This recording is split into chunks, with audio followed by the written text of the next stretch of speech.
그날 저는 제 손으로 가마에 불을 질렀습니다. 22년 동안 매일 새벽 4시에 일어나 흙을 치대고 몰래를 돌리고 가마에 불씨를 넣던 이 두 손으로 말입니다. 이웃 사람들은 제가 정신이 나갔다고 했습니다. 딸아이는 그 자리에서 주저앉아 울었습니다. 하지만 저는 웃고 있었습니다. 왜냐하면 그 가마 안에는 도자기가 없었으니까요. 그 안에 있었던 것은 제 인생을 통째로 훔쳐간 남자의 증거들이었습니다. 경기도 외곽에 위치한 여주입니다. 여러분은 지금 이 영상을 어디서 보고 계십니까? 댓글로 남겨주십시오. 강변에서 10분쯤 더 들어가면 나오는 작은 마을에 청명요라는 도예 공방이 있었습니다. 간판은 오랜 세월에 글씨가 희미해졌고 돌담에는 이끼가 잔뜩 끼어 있었지만 그곳에서 만들어진 찻잔과 항아리들은 전국의 갤러리와 박물관에서 꾸준히 팔렸습니다. 그 공방의 주인이 바로 저 오청명이었습니다. 이름이 묘하죠? 청명요의 청명. 사실 제가 공방 이름을 지을 때 제 이름에서 따왔습니다. 네 이름처럼 맑고 밝게 살아라. 돌아가신 어머니가 늘 하시던 말씀이었습니다. 저는 도자기를 배우기 위해서 21살에 여주로 내려왔습니다. 서울에서 나고 자란 제가 진흙 묻은 작업복을 입고 물레 앞에서 앉은 건 주변 사람들에게 꽤 이상하게 보였을 겁니다. 하지만 저는 흙을 만질 때만큼은 온몸이 조용해지는 느낌이 좋았습니다. 세상의 소음이 사라지는 것 같았습니다. 스승님 밑에서 10년을 배우고 30대 초반에 청명요를 열었습니다. 처음에는 돈이 없어서 전시는커녕 가마 수리비도 못 댔습니다. 하지만 조금씩 제 그릇이 알려지기 시작했습니다. 찻잔 하나를 만드는데 저는 사흘이 걸렸습니다. 흙을 고르고 반죽하고 물레로 형태를 잡고 말리고 초벌을 굽고 요약을 입히고 제벌을 구워야 하나의 그릇이 완성됩니다. 그 중에서 가장 중요한 건 마지막 불입니다. 가마 온도가 1200도를 넘어야 좋은 그릇이 나옵니다. 그보다 낮으면 유약이 제대로 녹지 않고 그보다 높으면 형태가 뒤틀립니다. 저는 그 온도를 몸으로 느끼는 법을 알았습니다. 불꽃 색깔을 보면 몇 도인지 알 수 있었습니다. 그렇게 제 인생의 가장 좋은 시절이 그 작은 공방 안에서 녹아들었습니다. 제가 52살이 되던 해 청명요는 조용한 전성기를 맞고 있었습니다. 해외에서도 주문이 들어왔고 어느 문화재단에서 장인 지원금을 받게 되었습니다. 딸 수연이는 서울에서 직장 생활을 잘하고 있었고 저는 혼자였지만 외롭지 않았습니다. 그리고 그때 김태승이 나타났습니다. 선생님, 도예 좀 배우고 싶었어요. 어느 봄날 오후 공방문을 두드린 건 40살 가량의 남자였습니다. 키가 훤칠하고 목소리가 낮고 조용했습니다. 저는 제자를 잘 안 받습니다. 제가 고개를 들지 않고 말했습니다. 알고 있습니다. 그래도 한 번만 봐주세요. 그는 물러서지 않았습니다. 억지스럽지도 않았고 그냥 조용히 서 있었습니다.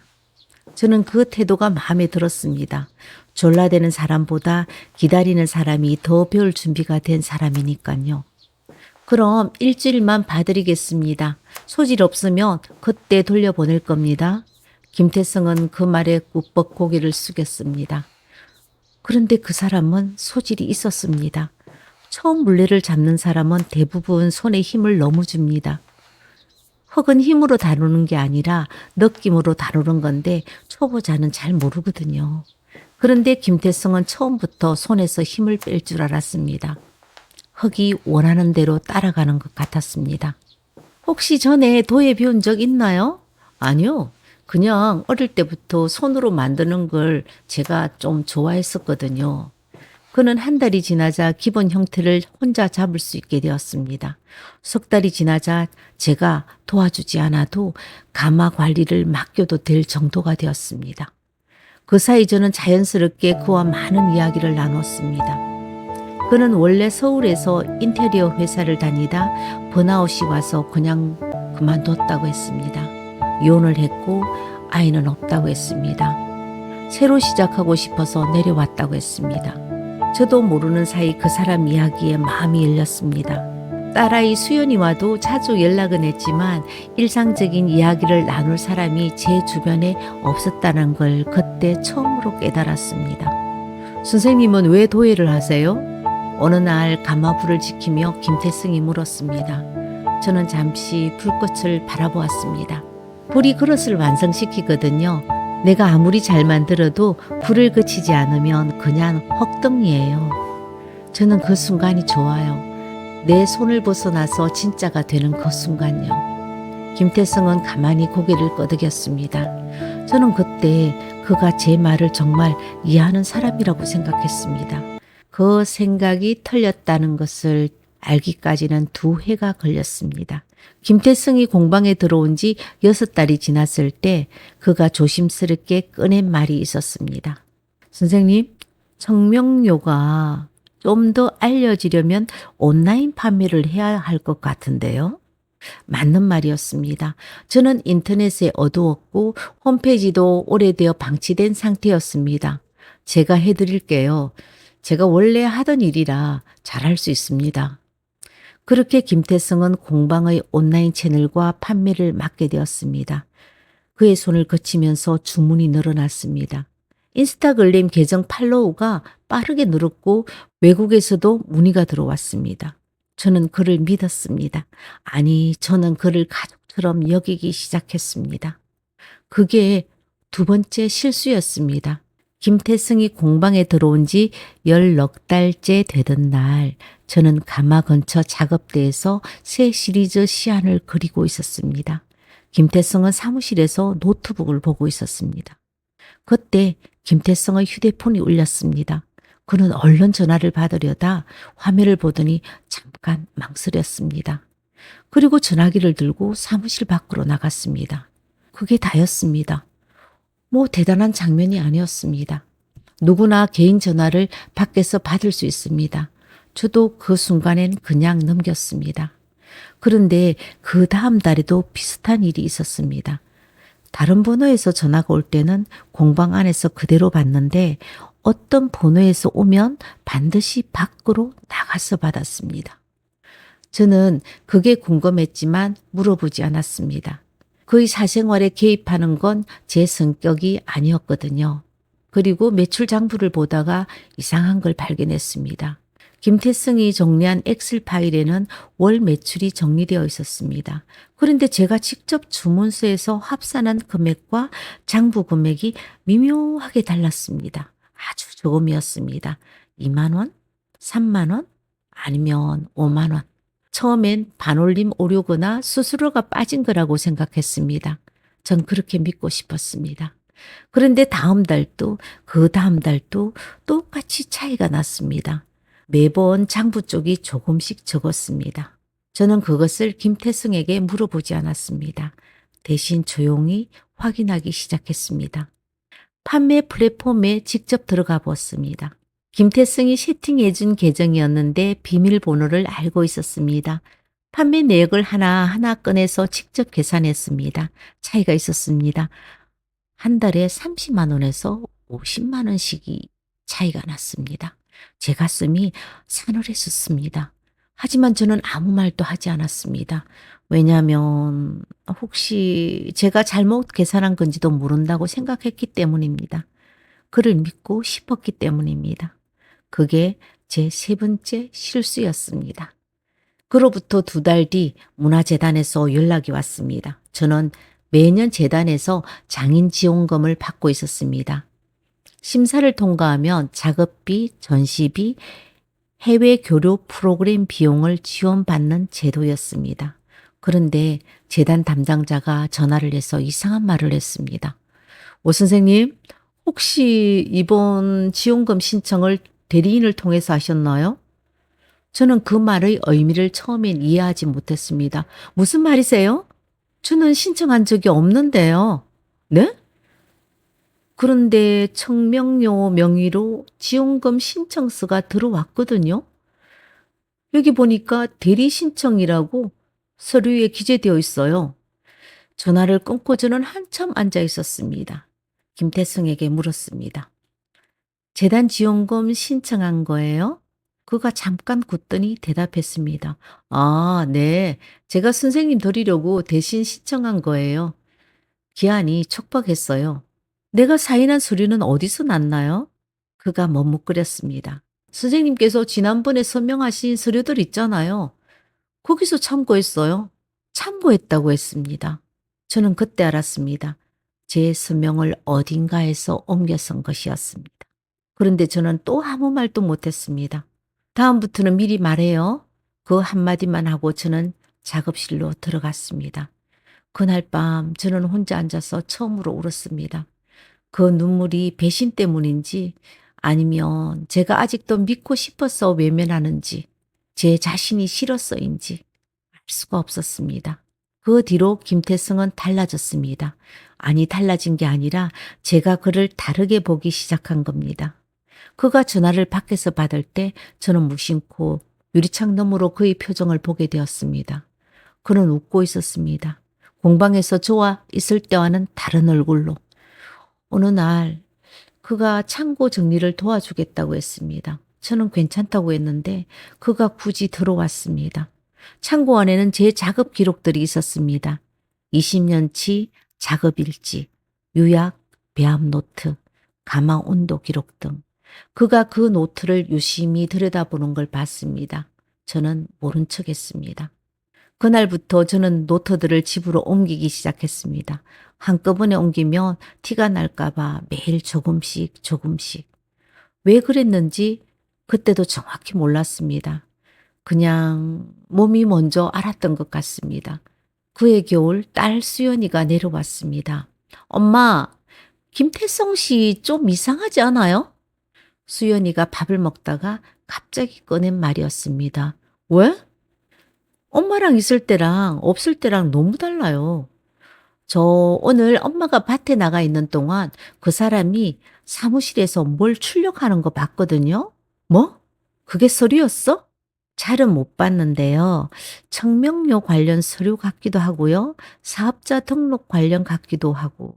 저는 그날 밤 잠을 못 잤습니다. 다음날 아침 수연이를 서울로 올려보내고 저는 사무실에서 서류를 확인했습니다. 프린트 기록에는 최근 출력 파일이 남아 있었습니다. 제가 사용법을 김태성에게 가르쳐줬던 것이었습니다. 파일 이름이 화면에 보였습니다. 청명료, 상표 등록 신청서 초안, PDF, 가슴이 내려앉는 느낌이었습니다. 저는 바로 특허청 홈페이지에 들어가 보았습니다. 상표 출연 조회 서비스에서 청명료를 검색했습니다. 출연 번호가 하나 나왔습니다. 신청인 이름이 김태성으로 되어 있었습니다. 출원일은 석 달 전이었습니다. 저는 한참을 화면을 바라보았습니다. 20년입니다. 20년 동안 제가 사온 이름이었습니다. 그 이름을 그가 자기 이름으로 등록하려 하고 있었습니다. 저는 그날 변호사에게 전화하지 않았습니다. 경찰에도 신고하지 않았습니다. 그냥 공방으로 나가서 흙을 반죽했습니다. 왜냐하면 저는 그때까지도 제가 어디까지 당했는지 몰랐으니까요. 모를수록 침착해야 한다는 걸 그릇을 굽는 사람은 알고 있습니다. 급한 불은 그릇을 깨트리거든요. 저는 그날 이후 2달 동안 아무것도 모른 척 살았습니다. 매일 새벽 4시에 일어나 흙을 치댔습니다. 김태성과 함께 밥을 먹고 차를 마셨습니다. 그가 새 판매 제안을 들고 오면 고개를 끄덕였습니다. 하지만 그 안에서 저는 조용히 준비하고 있었습니다. 먼저 저는 오래전 스승에게 배운 도예 기법들을 모두 기록했습니다. 가마 온도와 유약 배합의 세세한 수치들, 어디서도 공개된 적 없는 제 고유한 방식들, 이것들을 공정사무실에서 날짜 도장이 찍힌 문서로 만들었습니다. 그게 제가 제일 먼저 한 일이었습니다. 두 번째, 저는 수연이를 통해 지적재산권 전문 변호사를 소개받았습니다. 상표 출원 사실을 알려주고 어떻게 대응할 수 있는지 물었습니다. 변호사의 말은 제가 생각보다 유리한 위치에 있다는 것이었습니다. 선생님, 상표 출연은 했지만 등록은 아직 안 됐어요. 등록 전에 이의 신청을 하시면 됩니다. 그리고 선생님이 그 이름을 먼저 상업적으로 사용한 것이 증명되면 그쪽 추론은 기각될 가능성이 아주 높습니다. 저는 20년치 전시 기록, 납품 계약서, 언론 기사들을 모두 모아 변호사에게 넘겼습니다. 세 번째, 저는 재단에 연락했습니다. 지원금 신청 서류에 제 서명이 위조된 것 같다고 확인을 부탁드린다고. 재단 측은 바로 서류를 보류 처리했습니다. 네 번째, 저는 판매 플랫폼 계정의 비밀번호를 바꾸었습니다. 김태승에게는 아무 말도 하지 않았습니다. 그가 눈치채지 못하도록 매일 똑같이 공방에 나갔고 똑같이 흙을 만졌습니다. 그는 눈치채지 못했습니다. 저는 기다렸습니다. 흙반죽이 충분히 되어야 좋은 형태가 나오고 형태가 충분히 건조되어야 좋은 초벌이 나오고 초벌이 충분히 식어야 좋은 유약이 먹힙니다. 모든 것에 순서와 때가 있습니다. 그 2달 동안 저는 김태승이 어떤 사람인지 끝까지 확인하고 싶었습니다. 그리고 그가 마지막 패를 던질 때까지 기다렸습니다. 2월 중순 김태승이 말했습니다. 선생님, 드릴 말씀이 있어요. 저는 물레를 돌리고 손을 씻었습니다. 그리고 의자에 앉았습니다. 그는 잠시 뜸을 들이다가 서류를 꺼냈습니다. 청명료를 법인으로 전환하는 게 어떨까요? 세금도 줄고 대외적으로도 신뢰도가 올라가거든요. 제가 공동대표로 들어가는 방식으로 하면 어떨까요? 공동대표요?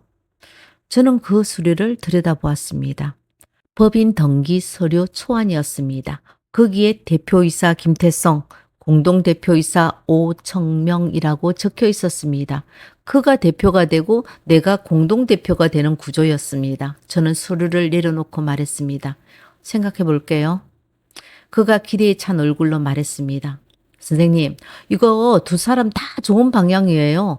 저도 이 공방을 위해서 이렇게 하는 일이에요. 저는 그를 바라보았습니다. 그 눈빛, 공방에 처음 왔던 날 저를 설득하던 그 조용한 눈빛. 저는 그때도 그 눈빛에 설득당했습니다. 김 씨, 네? 당신 청명료 상표 출연했죠? 그의 얼굴에서 혈색이 빠지는 것이 보였습니다.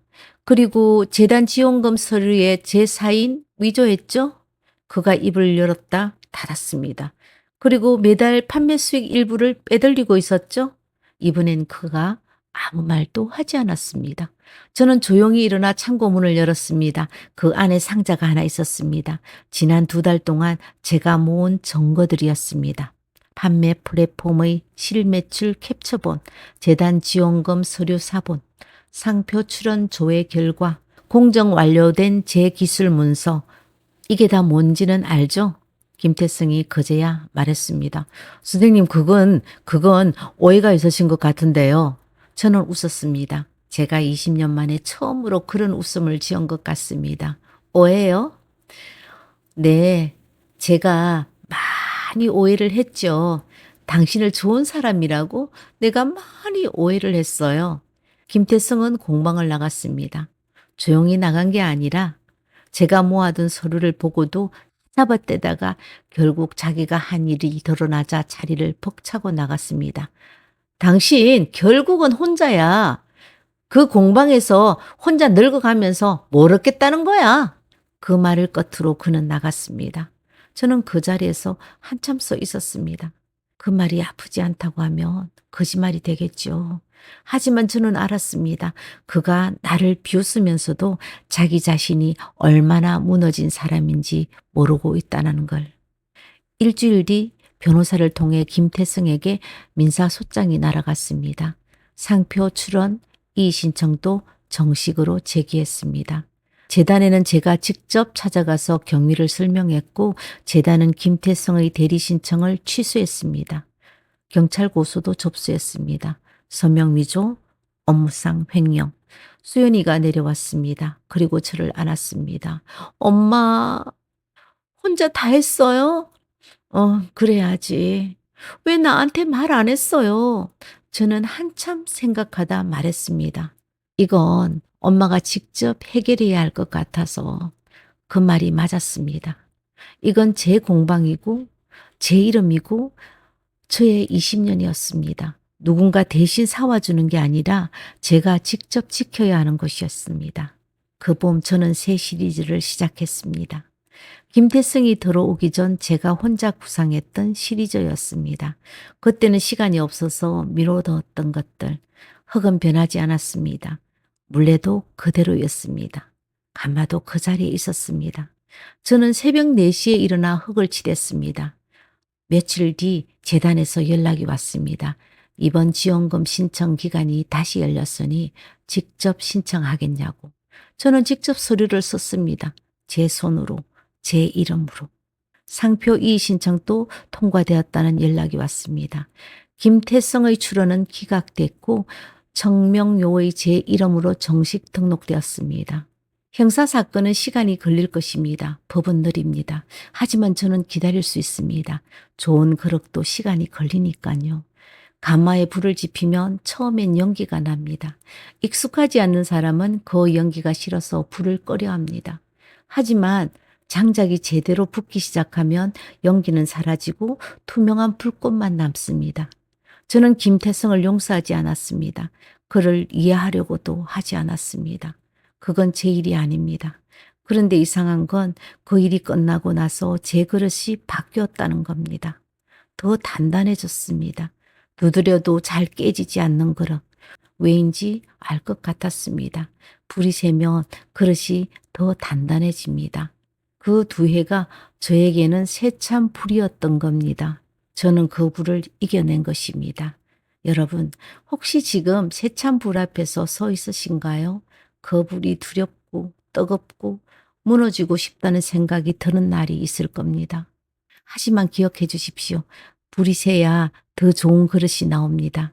지금 여러분이 겪고 있는 그 온도가 여러분을 완성시키는 중입니다. 오늘 또 이야기를 들어주셔서 감사합니다. 저는 인생열차였습니다. 그동안 목 상태가 좋지 않아 AI 목소리로 찾아뵈었습니다. 더 맑고 건강한 목소리로 다음 영상으로 찾아뵙겠습니다. 구독, 좋아요, 알림 설정으로 저에게 힘을 주세요. 그리고 건강하세요. 감사합니다.